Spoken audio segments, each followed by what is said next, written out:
ഓം ശ്രീകൃഷ്ണാർപ്പണമസ്തു. എല്ലാവർക്കും നമസ്കാരം. ആത്മാവിന്റെ പ്രയാണം 63 നായന്മാരിലൂടെ തിരുജ്ഞാന സമ്പന്നരെ കുറിച്ച് മനസ്സിലാക്കാം. ധാരാളം കാര്യങ്ങൾ അദ്ദേഹത്തെ കുറിച്ച് മനസ്സിലാക്കാനുണ്ട്. വളരെ ചുരുക്കി ഒന്ന് നോക്കാം. തമിഴ്നാട്ടിലെ പുണ്യമായ ഒരു സ്ഥലമായിരുന്നു സിർഗാലി. ശിവപാദ ഹൃദയർ എന്നു പേരുള്ള ഒരു ബ്രാഹ്മണനും അദ്ദേഹത്തിന് ഭഗവതിയാർ എന്നു പേരുള്ള സർവഗുണ സമ്പന്നയായ ഒരു ഭാര്യയും ഉണ്ടായിരുന്നു.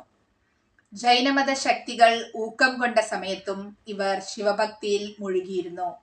ശൈവമതത്തിന്റെ മഹത്വം പുനർനിർമ്മിക്കാൻ ഒരു മകനെ വേണമെന്ന് രണ്ടുപേരും ശിവഭഗവാനെ പ്രാർത്ഥിച്ചു. അങ്ങനെ അവർക്ക് കോമളത്വം തുളുമ്പുന്ന ഒരു ആൺകുഞ്ഞ് ജനിച്ചു. ഭഗവാന്റെ പ്രസാദമായ ആ കുഞ്ഞിനെ എല്ലാ ലാളനയോടും അവർ വളർത്തി. ഒരു ദിവസം ക്ഷേത്രക്കുളത്തിലേക്ക് കുളിക്കാൻ പോയ ദമ്പതിമാർ കുഞ്ഞിനെയും കൊണ്ടുപോയി. കുട്ടിയെ ഭദ്രമായ ഒരിടത്തിരുത്തി അവർ കുളിക്കാൻ കുളത്തിൽ ഇറങ്ങി.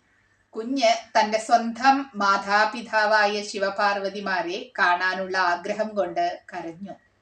സാധാരണക്കാരായ ആളുകൾക്ക് ഇത് മനസ്സിലായില്ല. അവർ വിചാരിച്ചത് ശിവപാദ ഹൃദയരെയും ഭാര്യയെയും കാണാതെ കരയുകയാണെന്നാണ് ധരിച്ചത്. ഭഗവാൻ തോണിയപ്പർ കുഞ്ഞിനെ അനുഗ്രഹിക്കാൻ ആഗ്രഹിച്ചു. പാർവതി ദേവിയോടൊപ്പം പ്രത്യക്ഷപ്പെട്ടു. ദിവ്യജ്ഞാനത്തിന്റെ പാൽ കൊടുക്കാൻ ഭഗവാൻ ദേവിയോട് ആവശ്യപ്പെട്ടു.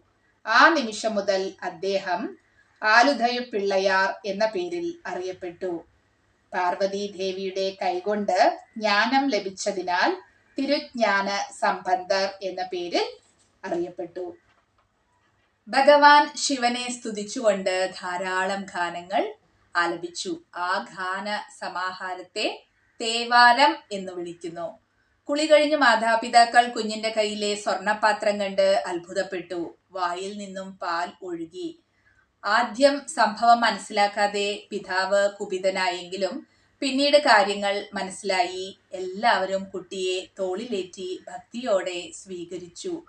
പിന്നീട് അദ്ദേഹത്തിന്റെ ജൈത്രയാത്ര തുടങ്ങുകയാണ്. തിരുക്കോലക്കയിൽ പോയി ശിവഭഗവാനെ സ്തുതിച്ച് സംപ്രീതനായ ഭഗവാൻ സ്വർണ കൈത്താളങ്ങൾ സമ്മാനിച്ചു. ഇത് ദേവന്മാരു പോലും ആകൃഷ്ടരായി. ഒരു തീർത്ഥാടന സമയത്ത് ഭഗവാന്റെ കടുത്ത ഭക്തനും വീണയിൽ വിദഗ്ധനുമായ തിരുനീലകണ്ഠയാഴ്പ്പനരെ കണ്ടുമുട്ടി. 63 നായന്മാരിൽ ഒരാളായിരുന്നു യാഴ്പ്പനർ. വീണാവായനയും സംബന്ധരുടെ സ്തുതിയും അവിടം സ്വർഗമാക്കി. ബ്രാഹ്മണ ശ്രേഷ്ഠന്മാർ ചിദംബരത്തിൽ ഉണ്ടെന്നറിഞ്ഞ് അവിടെ എത്തി. ശിവഗണങ്ങൾ തന്നെയാണ് ആ ബ്രാഹ്മണരെന്ന് സംബന്ധർക്ക് മനസ്സിലായി.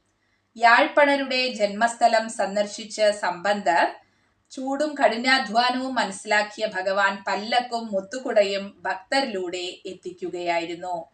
സിർഗാലിയിലേക്ക് മടങ്ങി മാതാപിതാക്കൾ പൂമാല ചടങ്ങ് നടത്തി. വേദപാണ്ഡിത്യത്തിനു വേണ്ടി ബ്രാഹ്മണരെ ഏർപ്പാടാക്കി.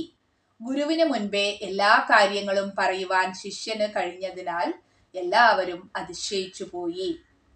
തിരുപ്പച്ചിലാശ്രമത്തിൽ എത്തിയ സംബന്ധർ അവിടുത്തെ രാജാവിന്റെ ശിവഭക്തയായ മഴവ രാജാവിന്റെ മകളെ ഒരു ഗാനത്തോടെ ആ കുട്ടിയുടെ മാരാരോഗത്തിൽ നിന്നും രക്ഷപ്പെടുത്തി. പിതാവിന് ഒരു യജ്ഞം നടത്തണമെന്ന ആഗ്രഹമുണ്ടായി. അതിന് പണം ആവശ്യമായിരുന്നു. ഭഗവാന്റെ മുന്നിൽ ഒരു ഗാനം ആലപിച്ചപ്പോൾ ഒരു കിഴി സ്വർണ നാണയങ്ങൾ ലഭിച്ചു. അത് പിതാവിന് സമർപ്പിച്ചു. യാഴ്പ്പണരുടെ മാതാവിന്റെ സ്ഥലമായ ധർമ്മപുരത്ത് പോയി. ഒരു നിമിഷം സംബന്ധറിന്റെ ഗാനത്തിനൊപ്പം വീണ മീട്ടാൻ കഴിയാതെ വിഷമിച്ചപ്പോൾ സംബന്ധർ കിട്ടിയതിൽ സന്തോഷം ഉണ്ടാകണമെന്ന് പഠിപ്പിച്ചു. പിന്നീട് തിരുനീലകണ്ഠ നായനാരെ കണ്ടുമുട്ടി. ശരിയായ ഭക്തൻ ഭഗവാന്റെ ഭക്തനെയും ആരാധിക്കും. അതാണ് അവിടെ നടന്നത്. തിരുമരുകലിൽ വെച്ച് വിഷം കടിച്ച ഒരാളുടെ ജീവൻ തിരിച്ചു കൊടുത്തു. ചെങ്കാട്ടൻകുടിയിലെ ഭഗവാന്റെ നേരിട്ടുള്ള അനുഗ്രഹം ലഭിച്ച സംബന്ധർ മുരുകനായനാരുടെ വീട്ടിലെത്തി. കുറച്ചുകാലം താമസിച്ചു. കുങ്കിലിയ കലയ നായനാരെ കാണുകയും അവരെ സ്തുതിച്ചുകൊണ്ട് പാടുകയും ചെയ്തു. സംബന്ധരുടെ ജന്മസ്ഥലത്തേക്ക് തിരിച്ചു വരണമെന്ന് ആവശ്യപ്പെട്ടവർക്ക് അവിടെ തന്നെ ഭഗവാൻ തോണിയപ്പരുടെ ദർശനം കാണിച്ചു കൊടുത്തു.